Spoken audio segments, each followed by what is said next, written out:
Over the past year, the city of Savannah has seen tremendous growth in many different areas. Capital improvements. All right. In July, the city cut the ribbon on the Hudson Hill Community Center, a 4,800 square foot facility anchoring Rebecca Gray Memorial Park.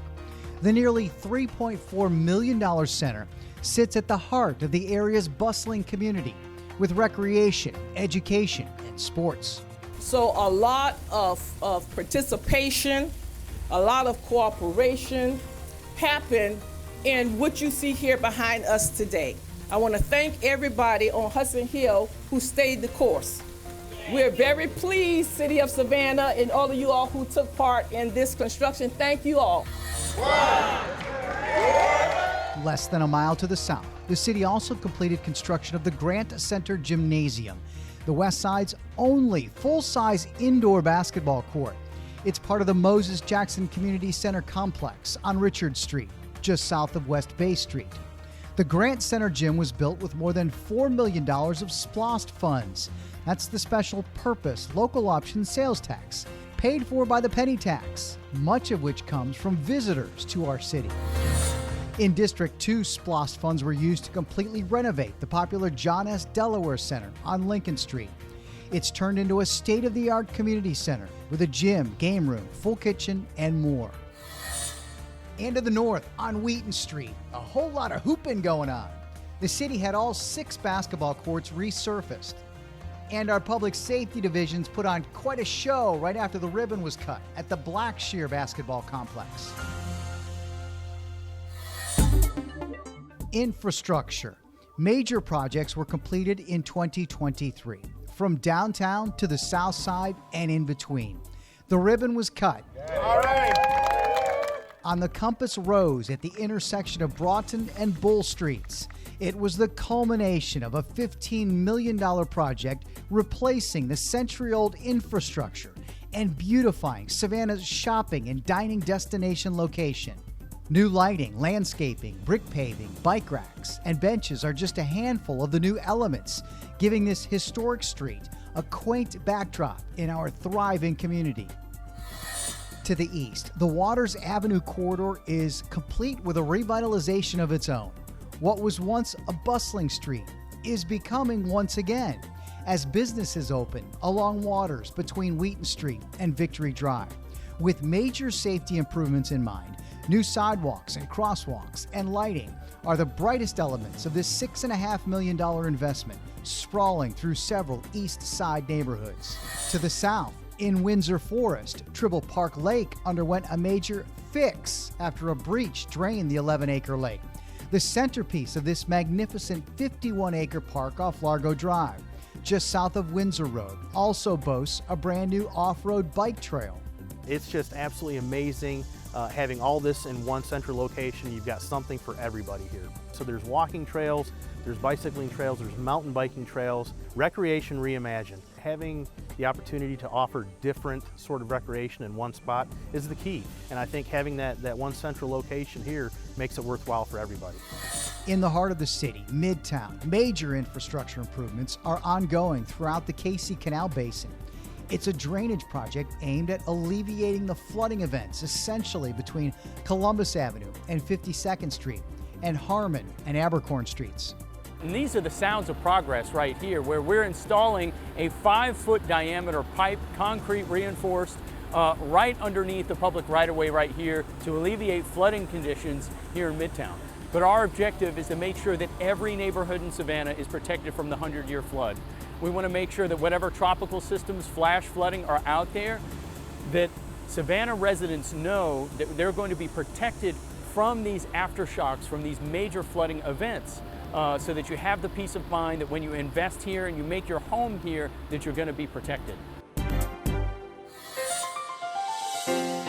Housing and neighborhood services. Dundee Cottages, a prime example of this council's priority of helping out those experiencing homelessness. It's a collaboration with the Chatham-Savannah Authority for the Homeless and a few other nonprofit organizations. The partnership is working to expand this tiny home complex off Wheaton Street, east of downtown. Nearly 40 cottages will add to the site, which already houses dozens of veterans assisted by the Homeless Authority. This is the village. There's so many moving parts.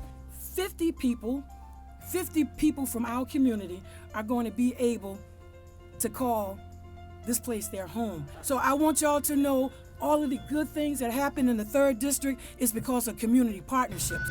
Dundee cottages should be complete in the first quarter of 2024. Our city's home improvement program provides necessary repairs for homeowners in need of help. Repairs include roofing, plumbing, painting, and more.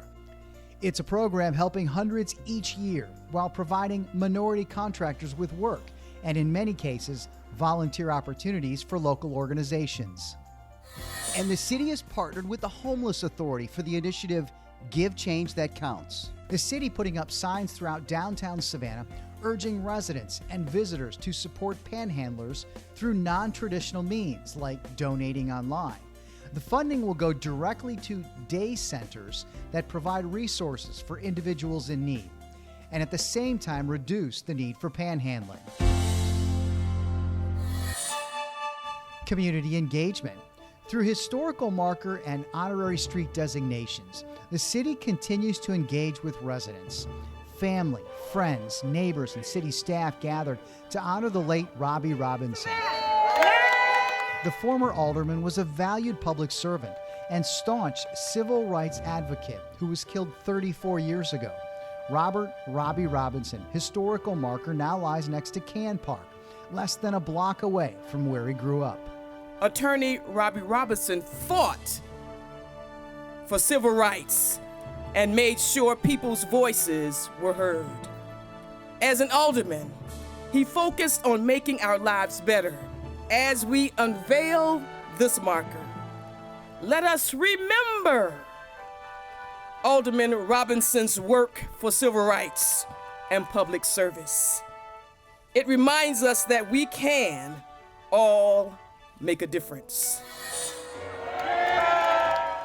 Over on Hopkins Street, by the former Duren Elementary School, the city recognized longtime educator and Principal Virginia Edwards Maynard with an honorary street designation. She rose to become the city's first African-American female superintendent.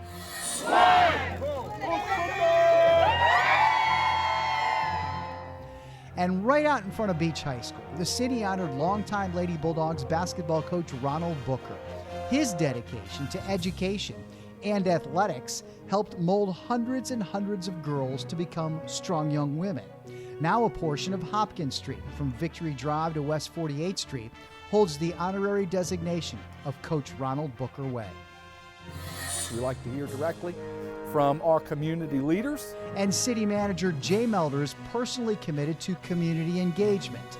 Melder and his senior staff walking neighborhoods, meeting with citizen leaders, and learning the issues, concerns, needs, and wants. We looked at some stormwater, we looked at recreation.